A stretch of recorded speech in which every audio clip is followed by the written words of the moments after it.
ಅದ್ವಾ ಟಿವಿಯ ವೀಕ್ಷಕರಿಗೆ ನಮಸ್ಕಾರ. ವೀಕ್ಷಕರೇ, ಒಂದ್ಸಲ ಈ ವಿಡಿಯೋ ನೋಡ್ಕೊ ಬನ್ನಿ. ಗುಂಡನ್ನು ಓಡಿಸ್ತಾರಂತೆ, ಸರ್ಕಲ್ ನಲ್ಲಿ ನಿಲ್ಸ್ತಾರಂತೆ, ಗುಂಡನ್ನು ಓಡಿಸ್ತಾರಂತೆ. ಯಾರು ಗೊತ್ತಾ ಹೇಳಿರೋದು? ಕಾಂಗ್ರೆಸ್ ಸರ್ಕಾರದ ಸಚಿವರು, ಶಾಸಕ ಮಹಾಕಾಳ್ ವೈದ್ಯರು.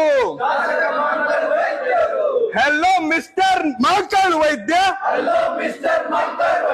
करी है तुमने बात जो घटिया। तुम हो मिनिस्टर या हो शूटर,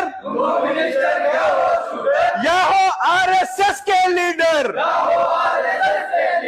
संविधान पे खाई कसमें,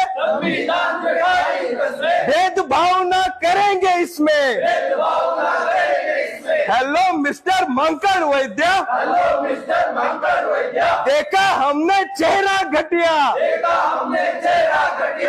ವೀಕ್ಷಕರೇ, ನೋಡಿದ್ರಲ್ಲ, ಈ SDP ಅವರ ಪ್ರಕಾರ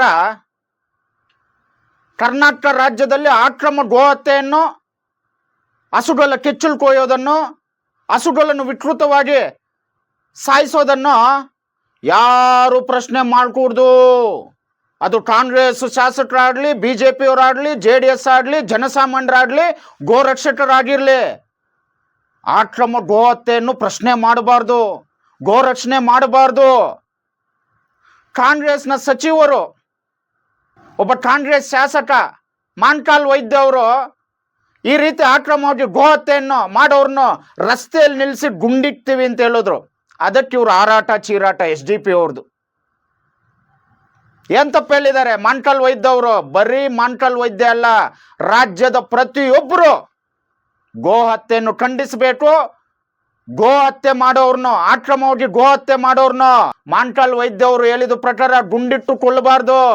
ನಡು ರಸ್ತೆಯಲ್ಲಿ ಗೋಹತ್ಯೆ ಮಾಡೋರ್ನು, ಅಕ್ರಮವಾಗಿ ಗೋ ಸಾಗಾಟ ಮಾಡೋರ್ನು ಅವರ ಕೆಚ್ಚಲನ್ನು ಕೊಯ್ಯಬೇಕು. ಇದನ್ನು ಸೂಕ್ಷ್ಮವಾಗಿ ಅರ್ಥ ಮಾಡ್ಕೋಬೇಕು. ಈ SDP ಅವ್ರಿಗೆ, ಈ ಶಾಂತಿ ದೂತರಿಗೆ, ಈ ಗೋಹತ್ಯೆ ಮಾಡೋರ್ಗೆ, ಅಕ್ರಮವಾಗಿ ಗೋ ಸಾಗಣೆ ಮಾಡೋರ್ಗೆ, ಅವ್ರ ಪಕ್ಷ ಯಾವುದೇ ಆಗಿರ್ಲಿ ವಿರುದ್ಧ, ಅವರ ಒಂದು ಕಾರ್ಯದ ವಿರುದ್ಧ ಯಾರೇ ಧ್ವನಿ ಎತ್ತಿದ್ರು ಅವ್ರ ವಿರುದ್ಧ ತಿರುಗಿ ಬೀಳ್ತಾರೆ. ಇದೇ ಇವ್ರ ಸ್ವಭಾವ, ಇದೇ ಇವರ ಶಾಂತಿ ದೂತರ ಲಕ್ಷಣ, ಇದೇ ಇವರ ನಿಜವಾದ ಮಾನಸಿಕತೆ. ಅದು ರಾಹುಲ್ ಗಾಂಧಿ ಆಗ್ಲಿ, ಮಲ್ಲಿಕಾರ್ಜುನ್ ಖರ್ಗೆ ಆಗ್ಲಿ, ಸಿದ್ದರಾಮಯ್ಯ ಆಗ್ಲಿ, DK ಶಿವಕುಮಾರ್ ಆಗ್ಲಿ, ಇನ್ನೊಬ್ರಾಗ್ಲಿ, ನಾಳೆ ಮುಂದೆ ಸನ್ಮಾನ್ಯ DK ಶಿವಕುಮಾರ್ ಅವರೇ, ಸಿದ್ದರಾಮಯ್ಯ ಅವರೇ, ನೀವು SDP ಜೊತೆ ಕೆಲವೊಂದು ಭಾಗಗಳಲ್ಲಿ ಮೈತ್ರಿ ಮಾಡ್ಕೊಂಡಿದ್ದೀರಾ.